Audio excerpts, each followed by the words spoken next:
नमस्कार दोस्तों, आज हम आपके लिए श्रीमद् भगवद गीता से एक छोटी सी चिड़िया के दृढ़ निश्चय की एक रोचक कहानी लेकर आए हैं। बहुत समय पहले की बात है। एक छोटी सी गौरैया समुद्र के किनारे एक गड्ढे में घोंसला बनाकर रहती थी। वहां उस गौरैया ने 2 अंडे दिए। सुबह होने पर अपने अंडों को वहीं छोड़कर वह गौरैया दाना चुगने निकल गई। शाम को दाना चुगने के बाद जब गौरैया वापस आई तो उसने देखा उसके अंडे वहां नहीं थे। वह घबरा गई। उसने आसपास देखा परंतु उसे कोई नहीं दिखा। तब उस गौरैया ने समुद्र से पूछा, समुद्र, मैंने यहाँ अपने 2 अंडे रखे थे, क्या तुमने देखे? समुद्र इठलाते हुए बोला, तेरे अंडों का मुझे क्या पता। समुद्र के इठलाने से गौरैया को अंदाजा हो गया कि उसके अंडे समुद्र ने ही चुराए हैं। वह समुद्र से बोली, तुम्हारे अलावा यहाँ और कोई नहीं है, इसलिए तुम्हें जरूर पता है कि मेरे अंडे कहाँ हैं। तुमने ही मेरे अंडे चुराए हैं, अब तुम ही मुझे मेरे अंडे वापस करो। गौरैया की यह बात सुनकर समुद्र को हंसी आई और वह अहंकार में बोला, मुझे नहीं पता तुम्हारे अंडे कहाँ हैं, ढूंढ सकती हो तो ढूंढ लो। यह सुनकर गौरैया गुस्से में बोली, मेरे अंडे वापस करो, नहीं तो मैं पूरे समुद्र का पानी सुखा दूंगी। यह सुनकर समुद्र गौरैया पर हंसने लगा। गौरैया गुस्से में एकटक समुद्र को देखने लगी। समुद्र की लहरें आती और जाती, परंतु गौरैया उसे घूरती रही। गौरैया बोली, समुद्र, तुम ऐसे नहीं मानोगे, अब मैं तुम्हारा पानी सुखाकर ही रहूंगी। ऐसा कहकर गौरैया अपनी नन्ही सी चोंच में समुद्र से पानी लेती और किनारे पर डालती। इस तरह करते करते उसे सुबह से शाम हो गई। शाम के समय अन्य पक्षी उसे देखने आए और बोले, गौरैया, आज तुम दाना चुगने क्यों नहीं आई?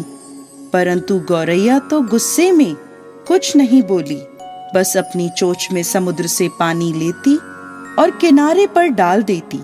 सभी पक्षियों ने उसे बहुत समझाया कि यह कार्य असंभव है, समुद्र का पानी कौन सुखा सकता है। लेकिन गौरैया बोली, मैंने प्रण किया है, मैं इस समुद्र का पानी सुखाकर ही रहूंगी, जिससे मेरे अंडे मुझे वापस मिल जाएंगे। ऐसे दृढ़ निश्चय के साथ वह गौरैया अपने कार्य में लगी रही। जब वह थक जाती तो थोड़ी देर रुक जाती और फिर अपने कार्य में लग जाती। यह सिलसिला 3 से 4 दिनों तक चलता रहा और गौरैया का स्वास्थ्य धीरे धीरे गिरने लगा। यह देखकर सभी प्राणी, पशु पक्षी हैरान थे। सबको उसकी चिंता होने लगी। तब सभी पक्षी मिलकर पक्षियों के राजा गरुड़ देव के पास पहुँचे और उनसे बोले, महाराज, यह नन्ही सी गौरैया अपनी जिद पर अड़ी है और इतने विशाल समुद्र का पानी सुखाने का प्रयास कर रही है। यह सुनकर गरुड़ देव समुद्र तट पर गौरैया के पास पहुँचे और बोले, गौरैया, क्या हम तुम्हारी कुछ मदद कर दें? हमारी चोंच कुछ बड़ी है।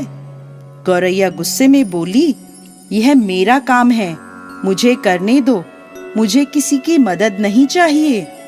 गरुड़ देव समझ गए कि गौरैया अपने बच्चों की चिंता से गुस्से में है। तब गरुड़ देव भगवान श्री हरि विष्णु के पास गए और उनसे मदद की विनती करने लगे और बोले, प्रभु, आप सृष्टि के रचयिता हैं, अब आप ही कुछ चमत्कार कर सकते हैं। यह नन्ही गौरैया जिद में आकर समुद्र का पानी सुखाने की ठान बैठी है, जो कि संभव नहीं है। भगवान विष्णु ने देखा कि गौरैया निरंतर अपने कार्य में लगी है। उसके दृढ़ निश्चय को देखकर प्रसन्न होकर भगवान श्री हरि विष्णु ने समुद्र देव से पीछे हटकर गौरैया को उसके अंडे लौटाने को कहा। भगवान विष्णु की आज्ञा अनुसार समुद्र पीछे हटा और गौरैया ने उसमें से अपने अंडे निकाल लिए और वह इठलाते हुए बोली, देखा, मैंने कर दिखाया। दोस्तों, इस कहानी से हमें यह शिक्षा मिलती है कि कोई भी कार्य छोटा या बड़ा नहीं होता। यदि दृढ़ निश्चय कर लें तो असंभव कार्य भी ईश्वर की मदद से पूर्ण होता है। जय श्री हरि विष्णु।